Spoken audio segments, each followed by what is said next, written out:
Hi friends. इस video में हम बात करेंगे जो इनकम टैक्स की जो डिडक्शंस लेते हैं, ओल्ड टैक्स रिजीम में कौन सी डिडक्शंस लेते हैं और न्यू टैक्स रिजीम में कौन सी डिडक्शंस लेते हैं। डिडक्शंस का मतलब होता है कि आपकी जो भी इनकम है उस इनकम में वो डिडक्शंस लेस हो जाती हैं और जो इनकम बचती है वो टैक्सेबल में आती है।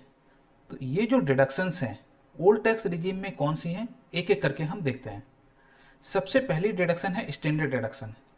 ओल्ड टैक्स रिजीम में आपको एक स्टैंडर्ड डिडक्शन मिलती है, मीन्स 50,000 तक की। मान लो आपकी सैलरी एक 10 लाख रुपए है तो उसमें से 50,000 रुपए की स्टैंडर्ड डिडक्शन मिल जाएगी। तो आपकी जो नेट सैलरी बचेगी 9,50,000 रुपीज बचेगी, मीन्स 50,000 की स्टैंडर्ड डिडक्शन मिल जाती है। उसके बाद आते हैं 80C की डिडक्शन। 80C की डिडक्शन में क्या आता है, इंश्योरेंस आ जाता है। कोई भी आपने कहीं इंश्योरेंस की पॉलिसी ली हो, पब्लिक प्रोविडेंट फंड में डाला हो, सुकन्या में पैसा डाला हो, या ईएलएसएस के टैक्स सेविंग, जो म्यूचुअल फंड के टैक्स सेविंग होते हैं उनमें पैसा डाला हो, या एफडी जो आती है टैक्स सेविंग वाली, या फिर जो होम लोन का इंटरेस्ट करते हो उसका जो प्रिंसिपल अमाउंट है वो भी 80C में डिडक्शन मिल जाता है। लेकिन ये सारा जो टोटल है आपका 1.5 लाख रुपए की लिमिट है, मीन्स ये जो 1.5 लाख है इससे ज़्यादा की लिमिट, मतलब इससे ज़्यादा क्लेम नहीं कर सकते हो। इसमें ट्यूशन फीस भी आता है, बच्चों की जो ट्यूशन फीस होती है, जो स्कूल की फीस पे करते हैं उसकी ट्यूशन फीस भी होती है। तो इस तरीके से इसकी जो टोटल लिमिट है वो 1.5 लाख रुपए की है। उसके बाद एम्प्लॉय कंट्रीब्यूशन टू एनपीएस, मतलब नेशनल पेंशन स्कीम में अगर CCD 1 में आता है अप टू 1.5 लाख रुपए, मतलब कि या तो आप इसमें भी कर दोगे 1.5 लाख तो भी आपको ये 80C में डिडक्शन क्लेम हो जाएगी। ये CCD 1 में आता है, मतलब किसी ने एनपीएस में ले जाके 1.5 लाख रुपए डाल दिए, ठीक है, तो भी उसको 80C में ये डिडक्शन क्लेम हो जाएगी। उसके बाद आते हैं एडिशनल कंट्रीब्यूशन इन एनपीएस। जो इसके अलावा एक एडिशनल कोई करता है 80CCD 1B, ये अगर करता है तो उसको 50,000 की इसके अलावा डिडक्शन मिल जाती है। ये भी एनपीएस में होता है। इसके बाद होता है सेक्शन TTA, 80 TTA होता है। TTA ये होता है इंटरेस्ट, सेविंग बैंक का जो इंटरेस्ट होता है उस पे अगर किसी को इंटरेस्ट मिलता है तो वो 10,000 रुपए तक का एग्जेम्प्ट होता है, मीन्स ये भी सैलरी में से माइनस हो जाएगा। सपोज एक इसको एग्जांपल से देखते हैं। मान लो सपोज किसी की सैलरी है 10 लाख रुपए, ठीक है, उसमें से सपोज ये 50,000 मिल गया, जस्ट अ मिनट, ठीक है, ये 50,000 हो गया। 80C की डिडक्शन आपको 1.5 लाख की मिल गई, ठीक है। ये कंट्रीब्यूशन 1.5 लाख का इसी में ऐड हो जाएगा, ये सेम ही है। ये 50,000 की आपको अलग से मिल जाती है डिडक्शन। उसके बाद 80 TTA interest of saving bank, ये 10,000 रुपए तक पूरे साल में अगर इंटरेस्ट आता है सेविंग बैंक पे तो आपको 10,000 रुपए की डिडक्शन इसमें मिल जाती है। उसके बाद सेक्शन 80TT, ये आता है 80TTB। ये बेसिकली होता है सीनियर सिटीजन के लिए। अगर कोई सीनियर सिटीजन है तो उसको इसमें ये 50,000 मिल जाएगा। अगर उसने सेविंग बैंक का इंटरेस्ट हुआ या कहीं एफडी कर दी हो या पोस्ट ऑफिस में कहीं जमा कर दिया हो तो उसका जो इंटरेस्ट होगा वो 50,000 तक का उसको डिडक्शन मिल जाएगा। इसके बाद आता है 80GG for rent paid where HRA not received from employer.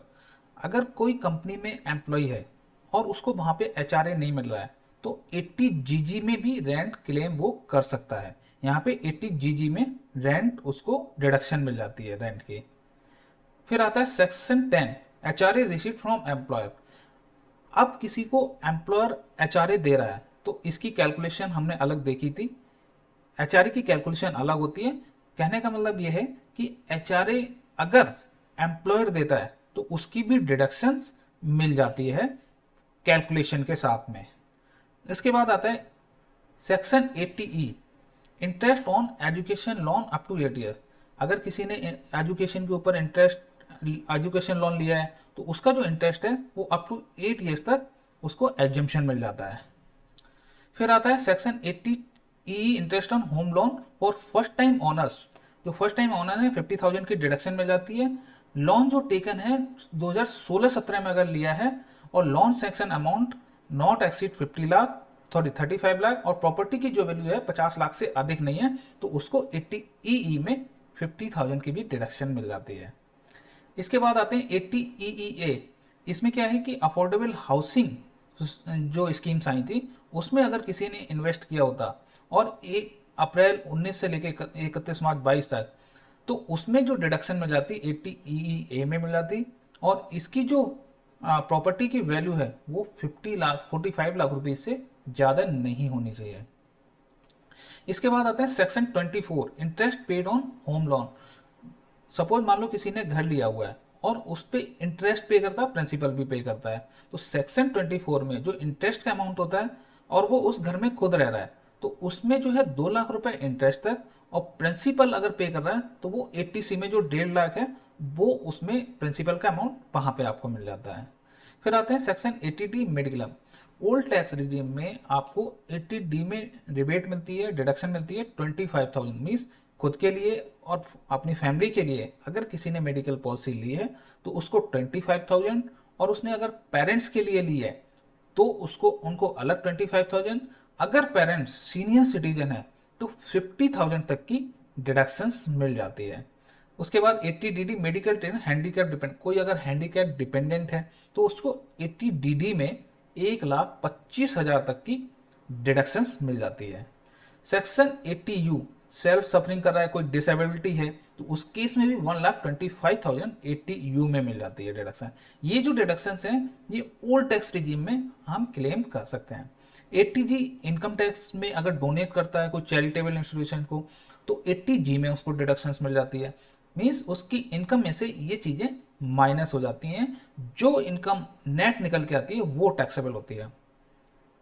80GGC contribution individual political party, अगर पॉलिटिकल पार्टी को कोई डोनेट किया है, कंट्रीब्यूशन किया है, तो उस केस में 80GGC में आपको डिडक्शंस मिल जाती है। फिर आते हैं 80RRB, अगर कोई इनकम हो रही है पेशेंट्स की रॉयल्टी से तो वो भी अप टू 3 लाख तक ओल्ड टैक्स रिजीम में डिडक्शंस मिल जाती है। तो इस तरीके से जो भी आपकी इनकम होगी उसमें से ये सारी डिडक्शन क्लेम होने के बाद जो भी नेट इनकम बचेगी उस नेट इनकम को टैक्सेबल इनकम में आएगी और उस पर टैक्स कैलकुलेट होगा। तो ये थी ओल्ड टैक्स रिजीम के हिसाब से सारी डिडक्शंस। और अब आते हैं हम न्यू टैक्स रिजीम के हिसाब से डिडक्शन। ओल्ड टैक्स रिजीम में जितनी भी डिडक्शन ली हुई है, ये न्यू टैक्स रिजीम जब हम अप्लाई करेंगे तो उस केस में ये डिडक्शंस नहीं मिलेंगी। न्यू टैक्स रिजीम में हमें जो डिडक्शंस मिलती हैं उसको हम एक एक करके देखते हैं। स्टैंडर्ड डिडक्शन यहाँ पे मिल जाती है 75,000 तक की, मीन्स वहाँ पे 50,000 थी, यहाँ पे 75,000 की आपको स्टैंडर्ड डिडक्शन मिल जाती है। फैमिली पेंशन अगर आ रही है तो वो 25,000 रुपए की या फिर 1/3 टोटल फैमिली पेंशन का, विच एवर इज लोअर, जो भी लोअर होगा वो अमाउंट आपको न्यू टैक्स रिजीम में इनकम टैक्स में डिडक्शन मिल जाएगा। House property deduction 30% on rental income. जो रेंटल इनकम है, ये सपोज किसी की रेंटल इनकम आ रही है, तो मान लो 5 लाख रुपए की रेंटल इनकम पूरे साल में आ रही है, तो उसका जो 30% है 1.5 लाख की, वो रिबेट न्यू टैक्स रिजीम में मिल जाएगी। ये ओल्ड टैक्स रिजीम में भी आपको मिल जाती है। ये जो डिडक्शन है हाउस रेंट प्रॉपर्टी की डिडक्शन, ये जो रेंटल इनकम है उस पर आपको वहां भी मिल जाती है, न्यू ओल्ड टैक्स रिजीम में भी, और ये न्यू टैक्स रिजीम में भी। Interest on home loan rented property, अब मान लो कोई रेंटल प्रॉपर्टी है आपकी, उस पर रेंट आ रहा है और उस पर होम लोन भी चल रहा है, तो उस होम लोन पे भी आपको इंटरेस्ट की डिडक्शन मिल जाती है। इसमें कोई भी लिमिट नहीं है, कहीं भी कितनी भी लिमिट नहीं है, मतलब कि जो भी अमाउंट आएगा आपका इंटरेस्ट का वो इंटरेस्ट आप क्लेम कर सकते हो।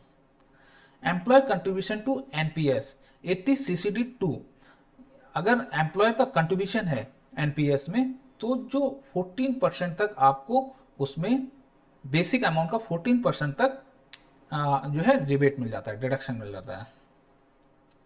Transport allowance for abled person on actual, transport allowance means अगर कोई किसी पर्सन को कोई डिसेबिलिटी है तो उसका जो ट्रांसपोर्ट अलाउंस होता है ऑन एक्चुअल बेसिस वो न्यू टैक्स रिजीम में आपको डिडक्शन मिल जाता है।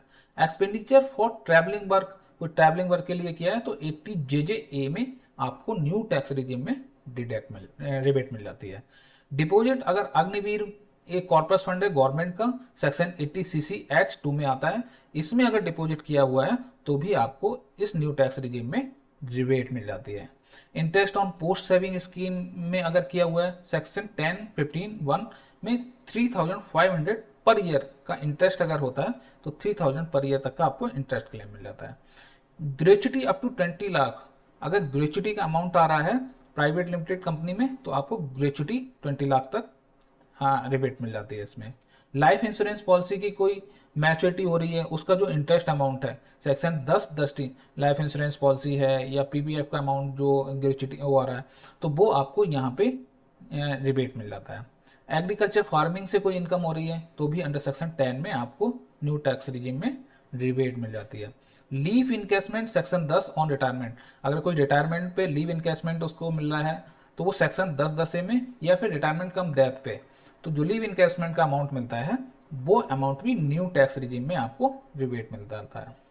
कैपिटल गेन हो रहा है प्रॉपर्टी पे, उसकी जो डिडक्शन है सेक्शन 54 से 54F तक आती है, वो भी आपको न्यू टैक्स रिजीम में रिबेट मिल जाता है। पीपीएफ है, सुकन्या समृद्धि योजना है, एग्जेम्प्ट है अंडर सेक्शन 10 से, मीन्स इसका जो भी पैसा मैच्योरिटी में आपको मिलता है वो पूरा पैसा आपका एग्जेम्प्ट होता है। कोई आपको गिफ्ट करता है तो गिफ्ट भी आपको 50,000 तक का न्यू टैक्स रिजीम में एग्जेम्पशन मिल जाती है। तो इस तरीके से कुछ डिडक्शंस हैं न्यू टैक्स रिजीम में आपको मिल जाती हैं और कुछ डिडक्शन हैं जो ओल्ड टैक्स रिजीम में आपको मिल जाती हैं। तो इस तरीके से ओल्ड टैक्स रिजीम की डिडक्शन है और कुछ न्यू टैक्स रिजीम की डिडक्शन। जब भी रिटर्न फाइल करें ओल्ड टैक्स रिजीम के हिसाब से करेंगे तो ओल्ड टैक्स रिजीम के डिडक्शंस को अप्लाई करेंगे, और न्यू टैक्स रिजीम के हिसाब से जब भी हम रिटर्न फाइल करेंगे तो न्यू टैक्स रिजीम की डिडक्शंस अलाउ होंगी।